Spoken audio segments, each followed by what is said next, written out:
màá ti dá wọn lóhùn. ẹ jẹ́ kó ka nǹkan tó kọ náà kí n tó máa dá yín kí n tó dá ẹ̀gbọ́n wa tí wọ́n béèrè lọ́wọ́ mi. ẹ jẹ́ kí n tẹ̀ sọ́dún kan ẹ̀gbọ́n Kúnlé náà sọ pé do you think DNA is really telling the truth? mò ń bọ̀ màá dá yín lóhùn torí mi fẹ́ dárúkọ yín tẹ́lẹ̀ ní ṣùgbọ́n torí pé ẹ jẹ́ fans mi mo ṣe sọ́dúnkọ yín adẹ̀lẹ̀pọ̀ ni. olórí Dáramọ́lá wọn ní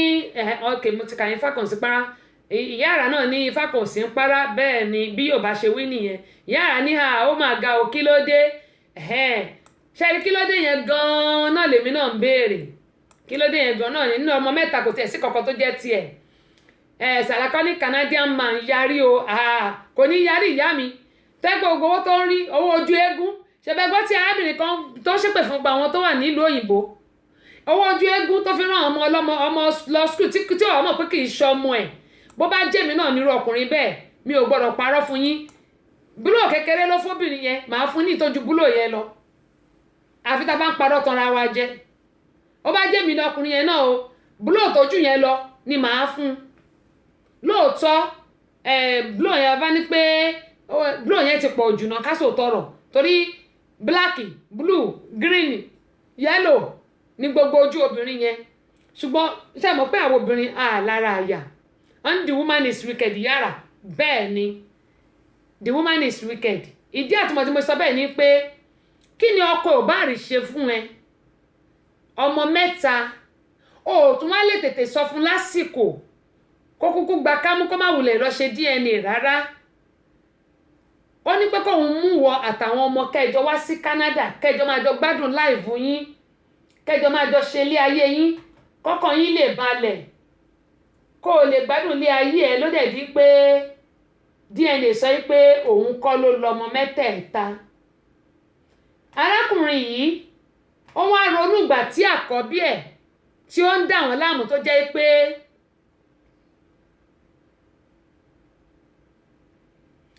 aṣíwájú ìbéèrè lẹ béèrè mo máa dá yín lò mò ń bọ̀ máa dá yín lò mò ń bọ̀ lọ́gbọ́n ọmọdé tèmi máa ṣe dá yín lóhùn o mò ń bọ̀ arákùnrin yìí ó ro gbogbo wàhálà tó ṣe lórí àkọ́bí nítorí ìgbà tán bí àwọn ọmọ yẹn ó dẹ̀ pé wọ́n ní complication wà nígbà yẹn bóyá ó ro gbogbo wàhálà tó ṣe lórí àwọn ọmọ yẹn àtìgbà táwọn ọmọ ń lọ skul àtìgbà tí sàmọ̀ gbogbo lílọ bíbọ̀ gbogbo owó tó ti ná mi ò bá arákùnrin yẹn wí tó bá jẹ́mi náà ni káṣó tọrọ èmi náà ṣe jù bẹ́ẹ̀ lọ ẹni bá sọ pé wọn ò lè ṣe jù bẹ́ẹ̀ lọ irọ́ lẹni yẹn ń pa torí pé kò sí ẹni tírú ẹ̀ máa ṣẹlẹ̀ sí tí ò ní bínú ẹ̀yìn ó kàn yẹn pé kò yẹ ká wá bínú kọjá bó ṣe yẹ lọ sí àpá obìnrin ohun ẹlẹgẹ́ ni wá bá a ṣe burú tó náà ló jẹ́ pé ẹ̀yìn ẹnu nìkan la ní obìnrin lèmi náà o máa pa ẹ́ lónìí wàá pa mí lónìí wàá ṣe mí léṣe lónìí ẹnu nìkan náà la ní ní nǹkan kan sì lè jà tọ́lá wá fún ámbúlò kan ṣo báyìí ìṣẹ̀lẹ̀ máa bì kan wọ́kànnà ọlá owó ẹ̀yẹ ẹ káàbọ̀ sórí ìkànnì ìjàre ṣé ní gbogbo nǹkan yìí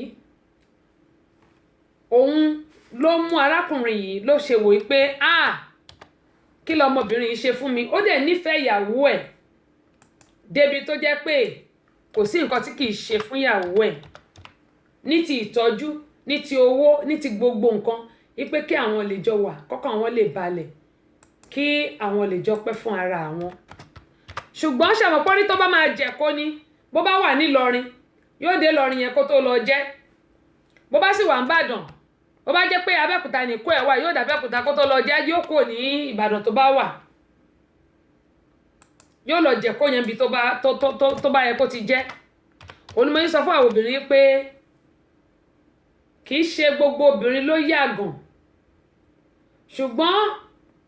ọ̀pọ̀ àwọn èèyàn ni wọ́n máa ń rò pé obìnrin nìkan ló yàgàn ọkùnrin náà máa ń yàgàn ṣùgbọ́n kọ́lọ́n kó ṣàánú àwọn obìnrin ni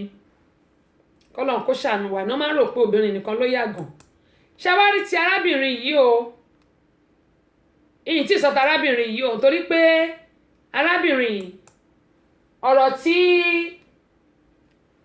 ẹ̀gbọ́n Kúnlé tó ń béèrè lọ́wọ́ mi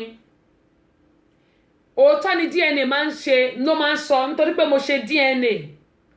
When my mom is coming over here to see me to to live with me, ìgbà tá lọ ṣe DNA yẹn sọ pé 99.9%, that means 100 nìyẹn, 99.9999 òun ni mo yín sọ pé my sister Ajé Àjọkẹ́ Yẹ̀kínní ẹ káàbọ̀ sórí ìkànnì yìí, mo dúpẹ́ pọ̀ lọ́wọ́ yín, ojú òní tì yín.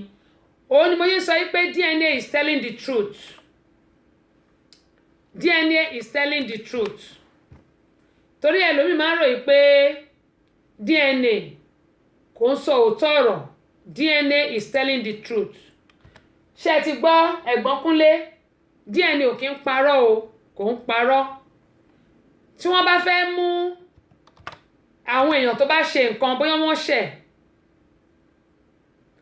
DNA yìí náà máa fi mú wọn. DNA náà máa fi mú wọn, òun náà fi máa ń mọ pé bóyá ọwọ́ lágbájá rè, ọwọ́ kinní kan rè, lágbájá leléyìí, òun náà máa fi mú wọn. Onímọ̀yé sọ pé gbogbo ara pátápátá a ní láti máa ṣọ́ra. DNA is telling the truth. Ẹ ti gbọ́, DNA kì í parọ́ rárá. Arákùnrin yìí ohun tó wá ṣẹlẹ̀ rèé. Ẹ jẹ́ kí n ka nǹkan tí aṣáájú sọ kó tó di pé mo sọ ti arákùnrin, mo continue. Aṣáájú wọn ní, is it possible that some women don't actually know the father of a children until DNA test? Aṣáájú máa dá yín lóhùn o, mò ń bọ̀, máa dá yín lóhùn. Then Ìyáàrá wọ́n ní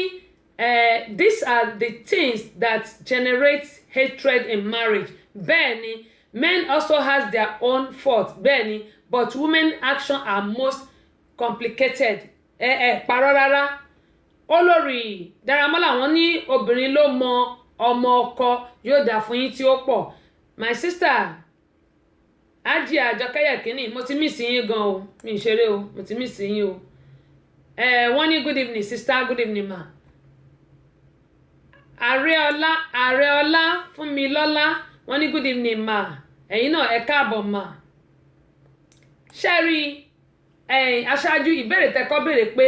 ṣé àwọn obìnrin ò mẹ́ńtó lọ́mọ ni. Lákọ̀ọ́kọ́, obìnrin tó bá ní ọkọ tó wá tún ní bí boyfriend méjì kò lè mẹ́ńtó lọ́mọ o. Ìdí àtúmọ̀ tí ò lè mẹ́ńtó lọ́mọ tó bá dẹ̀ pé ní boyfriend mẹ́ta kò lè mọ́. Torí pé tó bá pé tọkọ ẹ̀ bá ṣe bàlé téńté ní boyfriend kìíní bàlé téńté, ìkejì bàlé téńté, ìkẹta bàlé téńté. Mo ti gbé ọ̀rọ̀ ṣùnùkùn kan wá sórí ètò ìrírí ayé tí woman yẹn ó ní boyfriend méjì ó dẹ̀ ní ọkọ. Ìgbà tó ṣe DNA, could you believe pé ọkọ kò match mọ́ DNA ṣùgbọ́n àwọn àlè méjèèjì ni ó match DNA ọmọ ẹyọ kan. Ẹ̀jẹ̀ àwọn boyfriend méjèèjì, àlè méjèèjì tó wà ń ta ló match mọ́ DNA ọmọ kan ṣo tóbìnrin yẹn bí. Ìgbà tán bí léèrè ló ní ìgbà tó ń kó lọ́dọ̀ kìíní òun gbà kejì ọ̀dọ̀ kejì lọ, ó bá òun láṣepọ̀, òun tẹ̀tù bá ọkọ òun láṣepọ̀ ní the same day. Bọ̀bọ́ ló ṣe wá ṣe òun nìkan ló yé. DNA àwọn àlè méjèèjì ló bá ọmọ kan, mo ti gbé wá sórí ètò mi ìrírí ayé náà ni. Ọmọ yẹn dẹ̀ ṣì wà táwọn bàbá méjì dẹ̀ ń jà lórí ọmọ yẹn. Ṣùgbọ́n ọkọ ó lé arábìnrin yẹn kó òun lé ẹ̀ torí pé ọmọ yẹn ò ń ṣe ọmọ ẹ̀. Ṣùgbọ́n àwọn àlè méjèèjì tó wà ń ta ló ní ọmọ ẹyọ kan ṣoṣo tí obìnrin yẹn bí. Mo dẹ̀ ti gbé kan náà wá tó jẹ́ pé ìbejì ni wọ́n. Àwọn àlè tó wà ń ta, ìkan ní Táyé, ìkan ní Kẹ́hìndé, ọkọ ò ní kankan náà ọmọ méjèèjì. Aṣáájú ṣé mo ti dá yín lóhùn béèrè yín báyìí. Ṣùgbọ́n tó bá yẹ pé ọkọ nìkan ni, ìyàwó amẹ́ńtò ń bímọ fún, amẹ́ńtò lọ́mọ.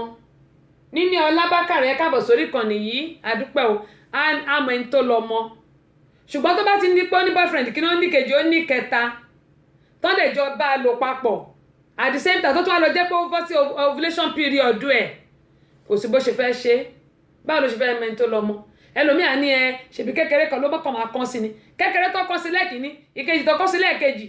nígbà gbogbo bá di fọ́ọ̀mù mọ́ra wọn ńkọ́, báwo ló ṣe fẹ́ mọ̀? my sister mo miss yín ṣùgbọ́n a dúpẹ́ pé ẹ ti darapọ̀ mọ́ Àtinúkẹ́ Ayẹni Vix Ọlá ẹ káàbọ̀ sórí ìkànnì yìí. So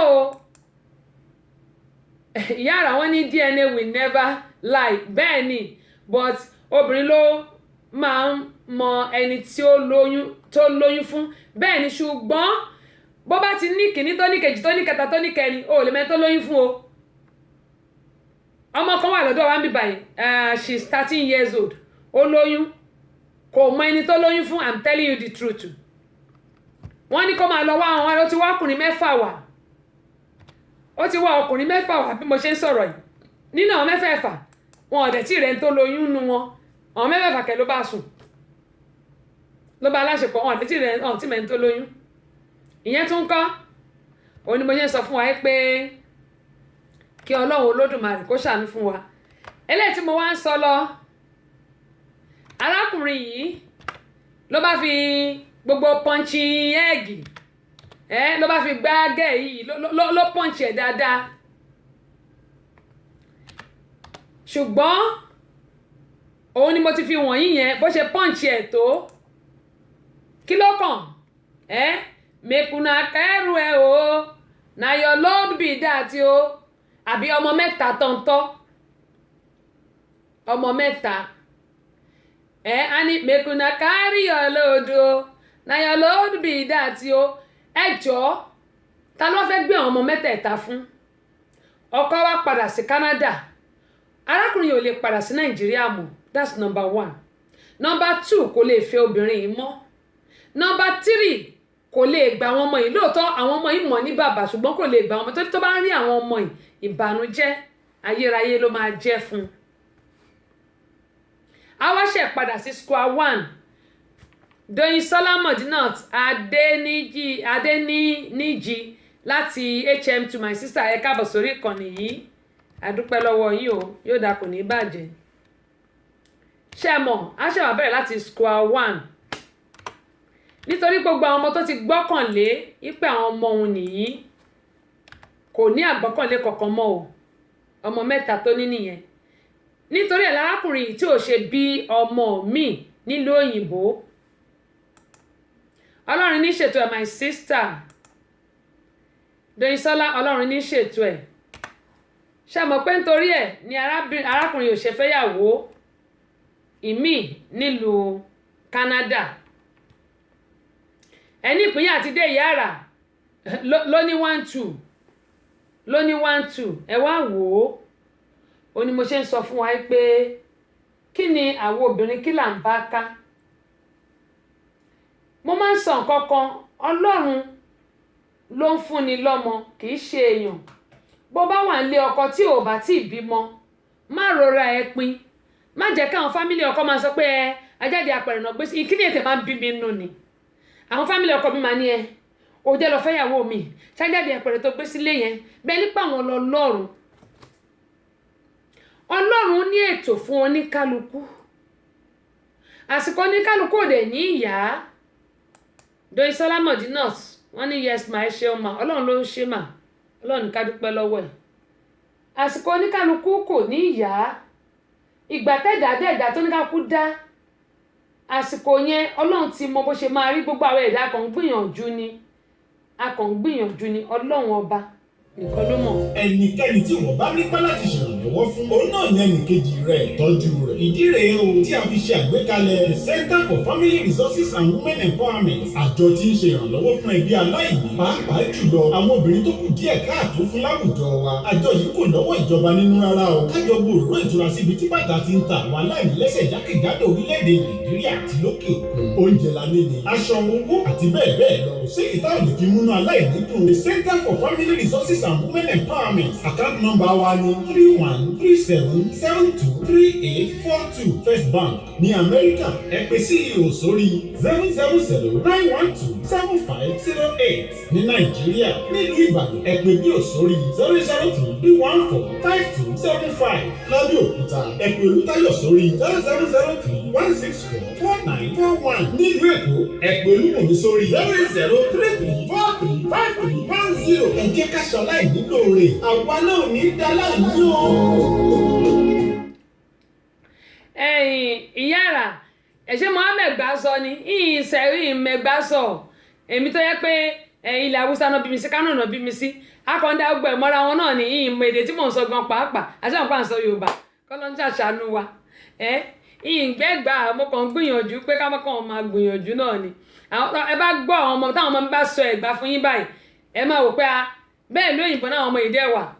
mo máa ń fẹ́ gbìyànjú láti máa kọ́ gbogbo èdè tí grandma àti àwọn ọmọ yẹn ń sọ ni gẹ́gẹ́ mo yẹn sọ lọ pé àwọn fámìlì ọkọ wọ́n máa ń ti ẹlòmíì ẹ wò mo gbé ṣàn pé ẹ̀yin tẹ̀ wà ní Ìbàdàn mo ń sọ̀rọ̀ kan wípé wòlíì kí lorúkọ ẹ̀ náà kí náà ti porúkọ ẹ̀ wòlíì mo ti wà porúkọ wòlíì yẹn mo ti gbé wá sórí ètò mi ó wà ní Ìbàdàn ní ìsìn Lápáta ní Ìbàdàn ni mo sọ pé wà wọ́n lé ní Adó Èkìtì náà sílẹ̀ àbí ìbọn náà ti lé náà ṣáàdó Èkìtì ni màá wá kinní yẹn wòlíì yẹn ti wà Lápáta ní ìsìn tó yẹ pé ọmọ arábìnrin tó wá ọmọ yìí ló fún ní róbóróbó kan pé kó fi sójú ara ẹ̀ tó tún ní kó dúró lórí odó tó fún ní kọ̀ǹkọ̀ dúdú àtọṣẹ dúdú kọ̀ǹkọ̀ funfun kọ̀ǹkọ̀ bílẹ̀ àtọṣẹ dúdú ipò kó fi wẹ̀ ọ̀hún títí arábìnrin yìí kú ọmọ ló wá títí tó fi kú gbogbo àwọn ẹbí tẹ́ bá wà lórí ètò mi tí àwọn ìyàwó ọmọ yìí ò bá tí ì lóyún tàbí ọmọ yìí ò bá tí ì lóyún ẹ jẹ́ ká gbọ́kànlé Ọlọ́run bá nítorí pé àsìkò oníkálukú ò ní ìyá nǹkan tí mo ṣe like God bless America ìlú òyìnbó ọmọ bíbí kì í ṣe tipátipá tọ́lọ́n bá fún yín all well and good tọ́lọ́n bá tún fún yín ìdàkejì all well and good nílùú òyìnbó mi báyìí ìwọ àtọkọ ẹ kẹ́ máa gbádùn ara yín ni wọ́n sọ bẹ́ẹ̀ bá dẹ̀ wá bímọ bọ́mọ bá ti pé 18 náà ti máa lé wọn dànù sáì 16 gan apà á ti lé wọn dànù síta kọ́ máa lọ ṣe tiwọn ṣùgbọ́n ìlú Nàìjíríà wa á mọ̀ pé Ọlọ́run fún wa ní ìlú tó dáa ìlú tó jẹ́ pé bó o sì pé 30 years lábẹ́ bàbá ẹ̀ báyìí kò nílé ẹ jáde bó o pé 40 kò nílé ẹ jáde ó dìgbà tó bá rí pé o ní nǹkan tó yẹ kó o ní lọ́wọ́ á wá sọ pé lọ mú ìyàwó ẹ wá o àmọ́ àròbìnrin kankan pẹ̀lú ẹ o kí ló ṣẹlẹ̀ ṣùgbọ́n nílùú wa Nàìjíríà tó bá ti róbìnrin tí ò lóyún báyìí àwọn máa fìtìná tiẹ̀ wọ́n máa dà láàmú títí ṣáwárí ti arábìnrin yìí lákọ̀ọ́kọ́ kọ́kọ́ ẹ̀ tó travel nírú obìnrin yìí á ti máa ṣẹ̀ṣẹ̀ kúṣe kò dìgbà kì í ṣe ìgbà tọkọ ẹ̀ ṣe lọ torí gbogbo ìgbà tọkọ ẹ̀ lọ náà kò tí ì jọ ọdún 10 lọ àkọ́bí wọn dẹ̀ ti jọ ọdún 10 lọ so kọ́kọ́ ẹ̀ tó travel rárá ló ti ń ṣẹ̀ṣẹ̀ kúṣe ẹ wá wò ọmọ mẹ́ta kò sí kankan nú mẹ́tẹ̀ẹ̀ta tó jẹ́ tiẹ̀ kò sí kankan nú mẹ́ta God bless ìlú òyìnbó DNA wàhálà ìtọ́ bá ní kọ́ máa ṣe DNA àìmọye ọmọ nísìn ọmọ àlè ó mọ̀ pọ̀ ẹ̀yin ọkùnrin mi ìsọ bẹ́ẹ̀ o ṣùgbọ́n àwọn obìnrin mo bẹ̀ wá torí Ọlọ́run wọ́n ní dẹ́ẹ̀dẹ́ mìíràn o ojú kan làdá ní tábà rí má sọ kínní kan tábà rí pé bóyá ọkọ tá a fẹ́ kò ṣẹ̀tọ́ àbí kò ṣe nǹkan tá a fẹ́ let's call each other ẹ jẹ́ ká pera wa darling my dear honey whatever tá a bá ń pera wa nǹkan tó ń ṣe ìdẹ́ ń dùn mí o ò tọ́jú mi ò ṣe lè tí bá gbègbèsè kan má sọ̀rọ̀ o ṣe mọ̀ pé a ti ṣàlọ̀ ṣáájú ìjà ṣùgbọ́n ọ̀pọ̀lọpọ̀ wa a ní ṣàlọ̀ a kàn máa wò pé nígbà tó ti tọ́jú mi gbà yẹn máa lọ ta HIV ní kọ́kọ́ ló ń pààyàn cancer ní kọ́kọ́ ló ń pààyàn HPV wà ń ta Staphylococcus wà ń ta gonorrhea wà ń ta oríṣiríṣi nǹkan ló wà ń ta ẹlòmíì báyìí bóbìnrin mi bá ṣí gbogbo dandandan ó máa bù tì ní ọkọ ilé àtún máa gbà mọ́ra bẹ́ẹ̀ gbogbo bá dé ta tán wọ́n máa fi ẹṣẹ́ lẹ́yà ń ta ni wọ́n tẹ̀ tí ní ó dìgbò bá kú òun bẹ̀ á máa ní orí olóòórùn òṣì gbogbo ẹ̀ náà lòórùn yẹn gbogbo ẹ̀ náà ló ń ṣe kíní yẹn tó jẹ́ pé ọkọ ò lè sọ bẹ́ẹ̀ sí ẹ àwọn tá a bá dẹ̀ mọ̀ pé bóyá ọmọ làwọn ẹbí ọkọ wa ń fẹ́ kàkà para wa dànù ẹ jẹ́ ká pe ọkọ wa ṣe báwa àtọkọ alájọ lẹ́jọ́ àwọn àtọkọ alájọ lẹ́jọ́ torí ìgbà tá à ń fẹ́ra wa ẹbí ò sí ń bẹ̀ ọmọ bíbí kì í ṣe àrùn ẹni tí ò bímọ gan kò lè tó bá kú bọ́n bá ti torí òun sí wọn á ti torí Ọlọ́run sí ká má wàá sọ pé à ń wojú Ọlọ́run fọ́mọ ṣùgbọ́n ọmọ ò wá àwa ti torí ẹ̀ àwa ń jẹ́ kí àwọn obìnrin kan máa lọ ṣèṣekúṣe ń ta mo mọ̀ pé mi tó bá fẹ́ ṣe ni o torí àwọn obìnrin kan wà nínú wa tó jẹ́ pé a ní lá ìbá àmá ni a lóun máa dúró tọkọ òun ni òun ni mo ṣe ń bẹ̀ wá pé ẹ jọ̀ọ́ ẹ torí Ọlọ́run gbogbo àwa tí a bá jẹ́ pé bóyá ajẹ́yọ ọkọ àbábúrò ọkọ abẹ́gbọ̀n ọkọ ẹ jẹ́ ká fọ̀hún lọ́kọ láyà lọ́rùn sílẹ̀ irú eléyìí tá à ń sọ Olúwa ló gbọ́n àtẹ̀yìntẹ̀wà lórí Instagram tó bá ti kọ́ ti ẹjọ́ bá mi padà gbogbo eléyìí tá à ń sọ yìí ẹ má jẹ́ ká máa gbọ́ ọmọ bà fọ́ṣùn kò dáa lákọ̀ọ́kọ́ irú kíní yẹn gan ó lè pààyàn ó lè mẹ́mí arákùnrin yẹn lọ torí pé àwò pé gbogbo wàhálà òun láti ọdún yìí gbogbo iṣẹ́ tó ń ṣe nílùú òyìnbó orí àwọn ọmọ yẹn ló ń dà á lé àwọn ọmọ òun ló wá jẹ́ pé kì í wá ṣe àwọn ọmọ ẹ̀ ṣe àmọ̀ yẹn gan lè mẹ́mí èèyàn lọ lójijì ọkùnrin yẹn gan lè slum tó bá slum tó ṣubú lójijì ó lè kú onímọ̀ ṣe ń bẹ gba obìnrin pé ẹjọ́ ẹ torí Ọlọ́run ẹ má yẹ ká máa gbọ́ ọmọ bà fọ́ṣùn tí àbá tí ìlóyún lónìí kò mí pé àní bímọ mọ́ kò mí pé àní bímọ mọ́ ẹni tó lọ ń bá dẹ̀ fún kó má yọ̀ láyọ̀ jù ó wu àláwùrà bí ni gbogbo àwọn ọmọ wa wọ́n á yàn wọ́n á yan ojú o lágbára Ọlọ́run gbogbo ọba àní fọwọ́ gbọ́mọ sí ṣùgbọ́n àwa tá a bá mọ̀ pé a ní boyfriend 3 4 ẹ jẹ́ ká lọ jáwọ́ torí mi wà tó yẹ pé a máa là ń ṣe ni a fi ń ṣeré bóyún bá lọ dúró báyìí gbági ní irú oyún inú ẹ̀ kì í ṣe é ṣẹ́ bó bá tẹ̀ ló máa ṣe àfàìmọ̀ kó má mẹ́mí ẹ lọ àwa bímọ àwa jẹ́ pé kì í ṣọmọ ọkọ wa Ọládọjà ẹ káàbọ̀ sórí ìkànnì Adúpẹ́ Fatai k Ọláhùnmí ẹ káàbọ̀ sórí ìkànnì k Music ẹ káàbọ̀ sórí ìkànnì yìí Sister Clara my sister welcome on board ẹ jẹ́ kí n kà nǹkan táwọn èèyàn kọ́kọ́ tó di pé a tún máa continue ìyá ara wọn ní I love okay mo ti kà yẹn love your program ma fantastic okay ẹ ṣé mà ìyá ara wọn ní best advice from ma ẹ ṣé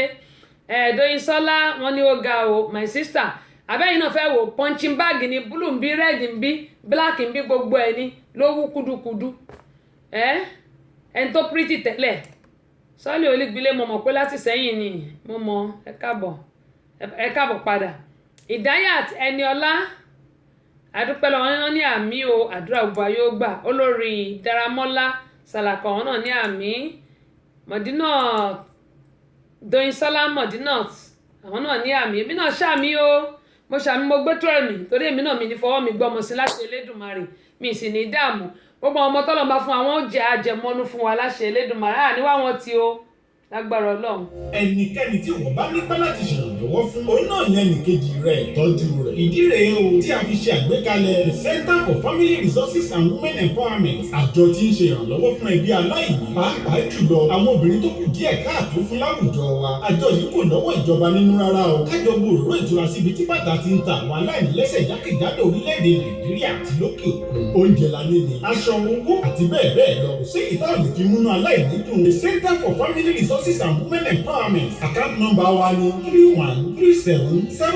3137723842 First Bank ní Amẹ́ríkà ẹ pè CEO sórí 000-912-7508 ní Nàìjíríà nílùú Ìbàdàn ẹ pè BIO sórí 003-314-5275 lábẹ́ Òkúta ẹ pè Olútáyọ̀ sórí 000-164-4941 nílùú Èkó ẹ pè Olúbùnmi sórí 08033435310 ẹ jẹ́ ká ṣọlá ìnílò rẹ̀ àwa náà ní dáláàní o. mi mọ̀ wípé ẹyin wúmà yìí yọ ṣá mo ṣe rí nìsín ní pé eyín ẹ̀ yọ gbogbo eyín iwájú bíbá ti yọ ṣá èmi ò mọ̀ pé eyín ẹ̀ yọ mo ṣe rí nìsín dáadáa ní pé eyín ẹ̀ yọ blow náà ò dá lára o blow ò dá lára o mi mọ̀ pé eyín ẹ̀ yọ o wọ́n yọ eyín ẹ̀ yẹn ni blow ò dá lára rárá oh my goodness Ọlọ́run á ṣàánú wa gbogbo àwọn tó jẹ́ pé àgbọ́mọba fọ́ṣùn ẹ má yẹ ká ṣe o ẹ má yẹ ká ṣe blow ò dá lára o ò dá lára ẹ̀yin ọkùnrin náà tó jẹ́ pé tìkọ́ra lẹ fi ń ná àwọn obìnrin nígbà bá ti rí pé wọ́n lọ gbé ọmọ àlè wálé ẹ̀yin náà ẹ̀dá fún nǹkan kan Ọlọ́run á ṣàánú fún wa gẹ́gẹ́ mo sọ Seed of Hope ẹjọ́ gbogbo ẹ̀yin tí mo bá ti pè gbogbo ẹ̀yin èèyàn tí mo bá ti pè ẹjọ́ ẹ bá wa dá sí ẹ bá wa dá sí ẹjọ́ mo bẹ̀ yín torí Ọlọ́run ni a lè dá ṣe o a lè dá ṣe gbogbo àwọn tí wọ́n dẹ̀ ti bá mi sọ̀rọ̀ fún ìrànlọ́wọ́ lórí àwọn nǹkan tí ó ń ṣẹlẹ̀ sáwọn náà gẹ́gẹ́ bí mo sọ pé àmọ́ bá ṣe máa ṣe ọlọ́run á kọ́ wa mọ̀ ṣe ọlọ́run á kọ́ wa mọ̀ ṣe ọlọ́run á kọ́ wa mọ̀ ṣe irú ọmọ oṣù mẹ́jọ tí ìwò wà ní ọkàn ẹ̀ tó jẹ́ pé wọ́n fẹ́ ṣe iṣẹ́ abẹ fún bọ̀tì gbogbo yẹn mo sọ pé àmọ́ báyìí máa ṣe ọlọ́run á kọ́ wa mọ̀ ṣe gẹ́gẹ́ bí mo sọ ṣùgbọ́n eléyìí Seed of Hope yìí ẹ jọ̀ọ́ gbẹ̀yìn tí bá ti pè tí mo bá sọ̀rọ̀ mo fọlọ́run bẹ̀ yín ni ẹ bá wa dá sí owó ò ní tán lọ́wọ́ yín o ẹ ní wọ́wọ́ tí o láṣẹ Elédùmarè a little goes a long way kò sí nǹkan tẹ́ fi sílẹ̀ tí ó kéré jù gbogbo ẹ̀yin tẹ́ bá dẹ̀ ti bá wa dá sí ẹ̀yin méjì ló yọ ẹ̀yin ìsàlẹ̀ ibà kò sí nǹkan bẹ̀ mọ́ kò sí nǹkan bẹ̀ mọ́ bá a máa fi rántí pé ìjọ tán ṣe DNA tí wọ́n sọ pé ọkọ̀ nǹkan ló náà ọmọ a máa fi rántí nítorí yẹn ò lè parẹ́ kò lè wù mọ́ Titus Kọ́ládé ẹ káàbọ̀ sórí ìkànnì yìí gẹ́mọ̀ yín sọ lọ pé ẹ bá wa dá sí a lè dá ṣe gbogbo ẹ̀yin tẹ́ bá dẹ̀ ti ṣe ìrànlọ́wọ́ gbogbo yín náà la máa kọrúkọ yín sílẹ̀ ọjọ́ náà la máa dárúkọ gbogbo yín tá máa kí yín tá máa lò yín lọ́gọ̀ọ́ ẹnu nítorí pé a lè dá ṣe Ọlọ́run Lódùmarè á ràn wá lọ́wọ́ ẹ̀yin tí mi bá dẹ̀ pè ẹ text mi ẹ jọ̀ọ́ tẹ́ bá ní nǹkan tẹ́ máa fi ràn wá lọ́wọ́ owó ni o àfẹ́ ẹ̀yin tó lòun máa fún wa níṣu àfẹ́ ṣu o àfẹ́ ọ̀sán owó ni o àwọn kan tẹ́ bá fi ràn wá lọ́wọ́ it goes a long way Ọlọ́run Lódùmarè yóò máa ràn wọ́n gbogbo wa lọ́wọ́ Doyin Salam Madina my sister wọ́n ní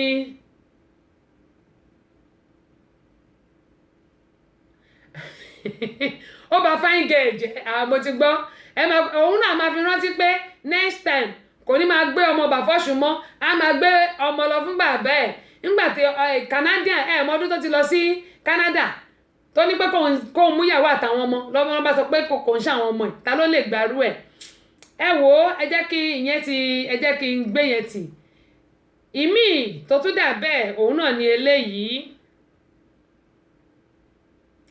gẹ́gẹ́ bí mo sọ pé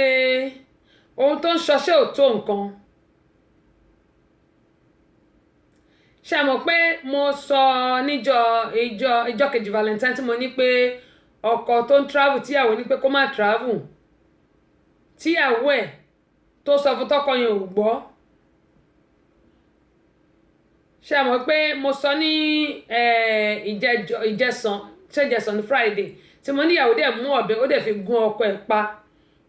mo sọ wọ́n ti mú arábìnrin yẹn wọ́n ti tì mọ́lé wọ́n ti mú nítorí pé ó sọ pé kí ọkọ má travel tí ọkọ ẹ̀ ò dẹ̀ dáhùn tọkọ ẹ̀ ní dandandan tó múra bó ṣe gún ọkọ ẹ̀ pa nìyẹn but wọ́n ti mú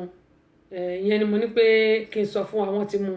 bákan náà gbogbo àwọn tá à ń gbọ́ ọmọ ọ̀dọ̀ mo ti sọ láìmọye ìgbà o ẹ jẹ́ ká máa ṣọ́ra ẹ jẹ́ ká máa mọ ọmọ ọ̀dọ̀ tá à ń gbà then ṣe rí àwọn kan wà ní títì tó yẹ pé pàápàá jùlọ àti Nàìjíríà o àti ìlú òyìnbó àwọn kan àti pé orí wọn ò bóyá Alzheimer ní ká sọ pé bá wọn jà Alzheimer dẹ̀ ní Nàìjíríà níyàn ṣàrán ṣùgbọ́n lè wà kí n ṣàrán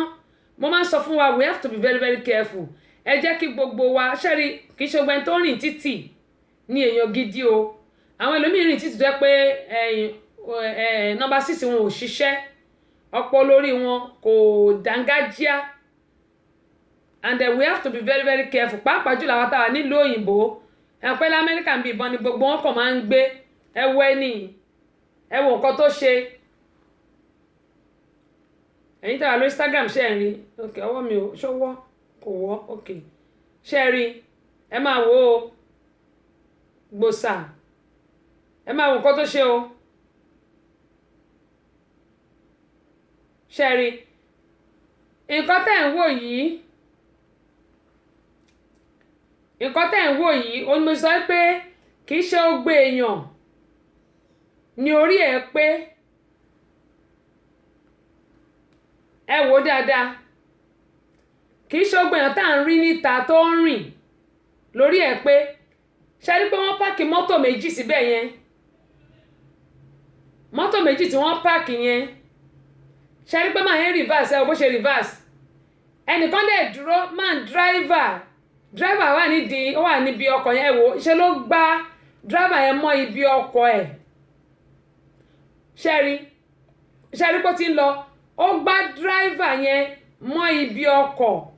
ẹ máa wò bí màá yẹn ṣe máa wá jáde tó yẹ pé ẹsẹ̀ tí ò bá ní kán díẹ̀ báyìí ló máa kù.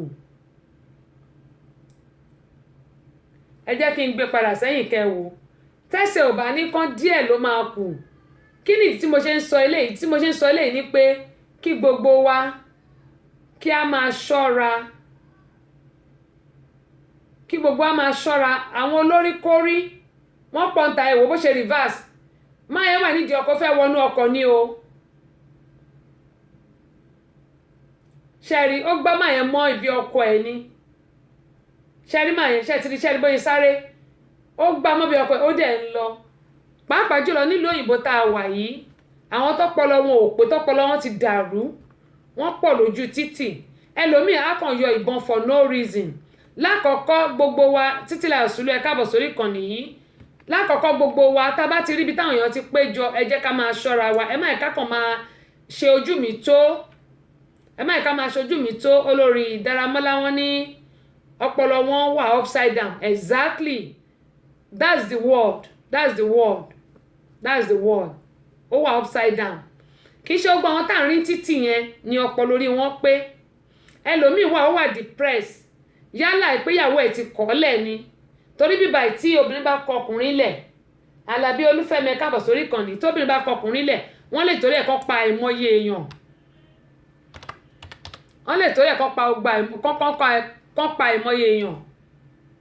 ó ní mo ṣe máa ń sọ fún wa pé we have to be very very careful.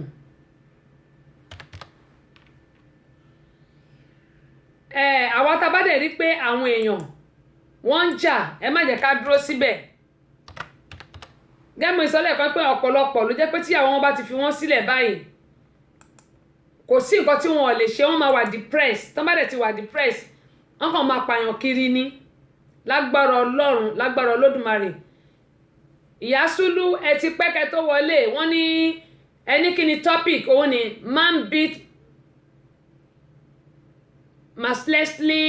after DNA test proved he is not the biological father of their 3 kids. Mo rí nǹkan tẹ́ ẹ kọ aṣáájú mò ń bọ̀ Ìyá Sùlú ni mò ń dá lóhùn ohun tá à ń sọ ni pé arákùnrin yìí Canada ló ń gbé ìyàwó ẹ̀ bímọ 3 a ti sọ àwọn nǹkan ọ̀pọ̀ nǹkan kẹ́ tó dé àwọn ọmọ 3 yìí wá fẹ́ kó wọn lọ sí Canada lẹ́yìn bí ó ti lé ní 10 years tó ti wà Canada ṣùgbọ́n ọmọ 3 kò sí tó jẹ́ tiẹ̀ nínú àwọn ọmọ 3 ló bá fún arábìnrin ní punching báàgì eyín méjì eyín iwájú bẹ́ẹ̀ méjì bẹ́ẹ̀ 3 ló wà ń bẹ ó ṣàyọ sọnù ó ní green ó ní red ó ní blue ó ní gbogbo ẹ̀ ní gbogbo ojú ìyẹn là ń sọ pé